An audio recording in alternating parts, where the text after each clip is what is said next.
fired from my job, but received a year's worth of pay and got my boss fired. This happened in the early 2010s, before the advancement of technology in video editing and content creation. I was hired as a content creator for a university that wanted to leverage YouTube to kickstart their branding campaign.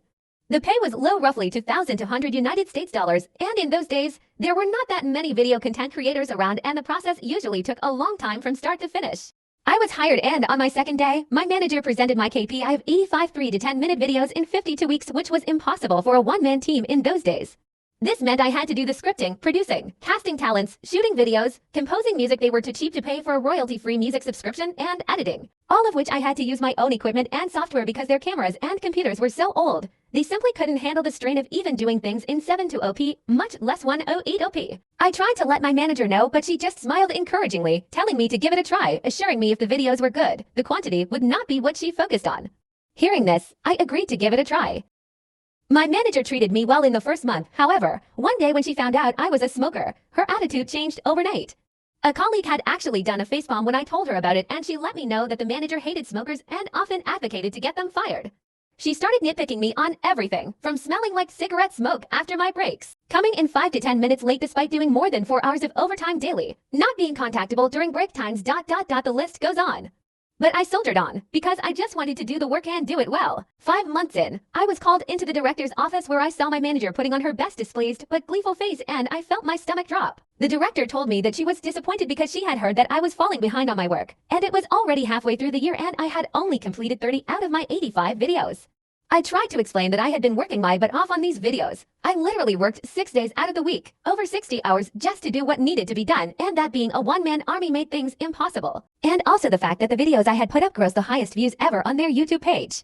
I also recounted how my manager said that she was looking for quality videos over quantity. The director dismissed this and stated that the KPI was simply 85 videos in a year, and since it was almost half a year in with my numbers at less than half, she felt it prudent to cut the cord early. I asked how would they even meet the KPI if they were to fire me. No, my manager had snorted, saying we'll find a professional production house to finish your work. The director had given her an odd look but nodded in her support nonetheless, telling me you don't need to worry, manager will get the job done. That was when a light bulb went off in my head. Seeing as I was the content professional in the office, one of my jobs was to keep a database of production houses to use in the event we needed to do a shoot that required more resources. And I was sure that they would be using the production houses in my database as my manager had no contacts in the production industry. So I changed the contact numbers and messed up all the emails on all of the entries except one. The one, I had a friend working as a junior director, not an assistant director, but a director assigned smaller video projects. I gave him a call and told him of my plan, and sure enough, within 2 days, they were called to come in to pitch. I told him that I had a plan that was a win-win for us. It would instantly help him and put him on the fast track to a director position by bringing in that much business to his production house, and it would also benefit me financially. I would teach him exactly how to pitch to win over the boss and the director, and in turn, his company would pay me a standard finder's fee of 15%. He agreed instantly and immediately put me on the line with his general manager, who upon realizing this was to be 6 months of work for a high 6-digit payout, instantly agreed and drew up a contract. As it turns out, after I gave them a metaphorical step-by-step playbook, they were the perfect fit, somehow understanding the needs and style of the university, as well as the sort of themes the university wanted to feature.